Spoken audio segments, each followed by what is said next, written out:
Start with Brian. Coach, a season ago at Washington State, after Max Borghi, there wasn't a lot of involvement for the running backs. The season before that, with was it Williams and Borghi, you sort of had more of a rotation. How do you see this year playing out for you guys as far as a running back rotation? More like last year or more like the year before?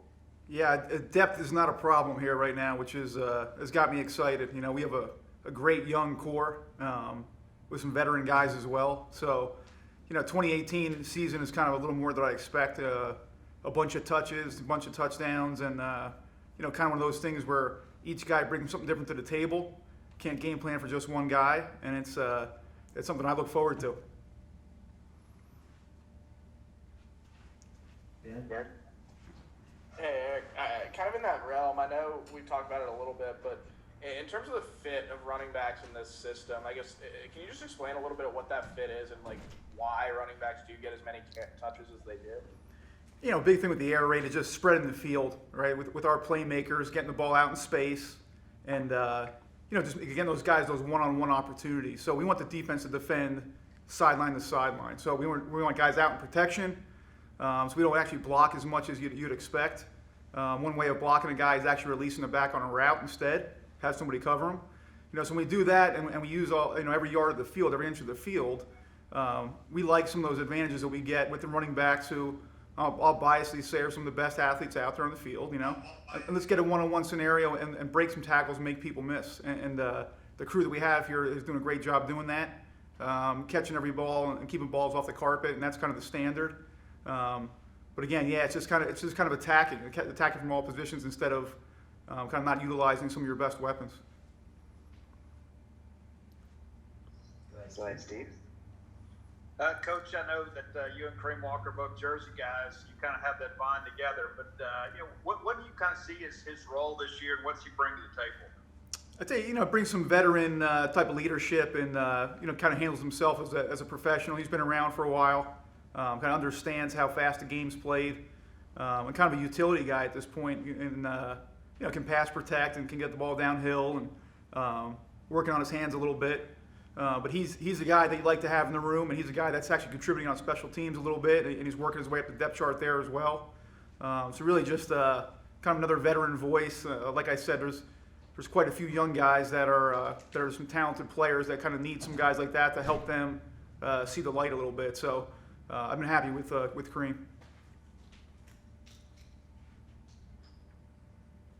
Paul?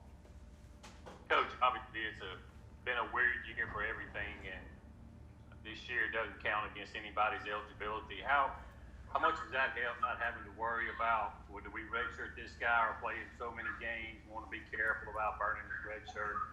How cool is it not to have to worry about that this year?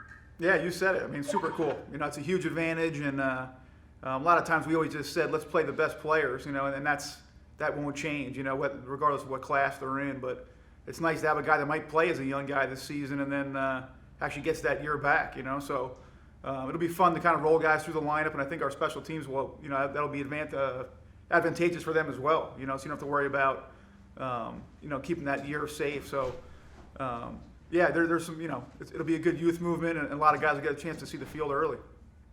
On those lines, what have you seen Wavy in camp?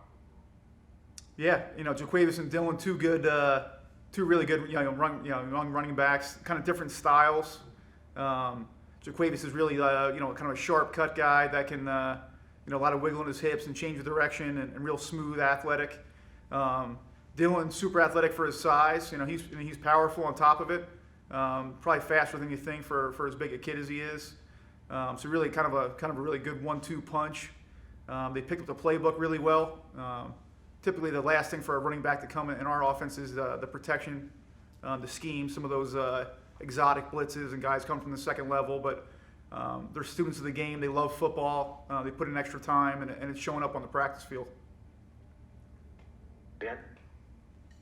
Not to run down the entire depth chart, but at least with Lee Witherspoon, where do you feel like he kind of fits in the pecking order? And I guess what's kind of his fit in this system? I mean, do you see him more as a guy like Kareem kind of figuring it out a little bit, or do you see him closer to Jaquavis or Dillon?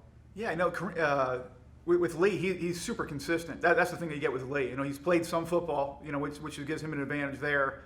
and he's got long distance speed. You know, again, like I was talking to the young guys, I kind of group him into that same category.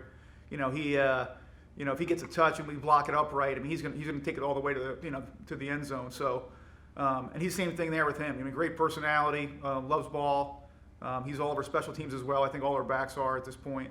And you know, you don't skip a beat with putting him out there, and he does a great job. Go ahead, Steve. It's hard to believe we get half a dozen questions in before Colin Hill comes up, but every time I turn around on social media, he's making a tweet about how excited he is to be in this offense. You as his coach, where does that enthusiasm come from, and do you share that? How excited are you to have him in your room?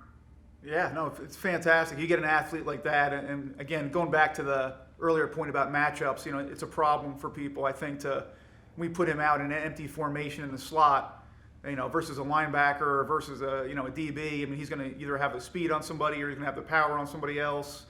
But he runs good routes and he's got great hands and explosive odds with the ball in his hands. And I think the different thing that you'll see now is again kind of that one-on-one, not kind of phone booth football, and kind of see some of those moves in the open field. And that's what makes it, coaching a guy like that, it makes it fun because we can draw up plays and get you 5 yards and get you 10. I mean, I could probably get 2.5 of those 5 yards. We draw it up and block it up right, but we get those guys 5 yards, and they get on the second level. Then it's their show, and then it's just fun to watch those guys do what they're kind of born and talented to do.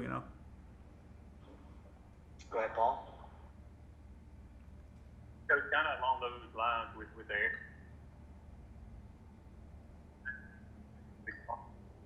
And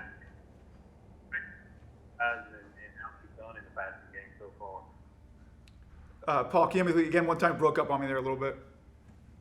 Your impressions of how the running backs have done in the passing game and having the pass. Yeah, I think early on they kind of learn how it works. If you put a ball on the ground, if you drop a ball, then it's gonna affect your reps and affect your playing time. So real quickly, guys are on the jugs machine and catching tennis balls and really focusing in at practice in the drill work that we do to make sure that they're really focusing on catching the ball. So, and then you do that. The fun part, the reward part is, again, you're out there on an island with a corner and you're a running back, and again, we love that matchup. So they get to make a bunch of big plays out there, and they realize they can't do that if they don't catch the ball first. And I've been pleased at the progression through camp where we're at now. Any more questions for Coach?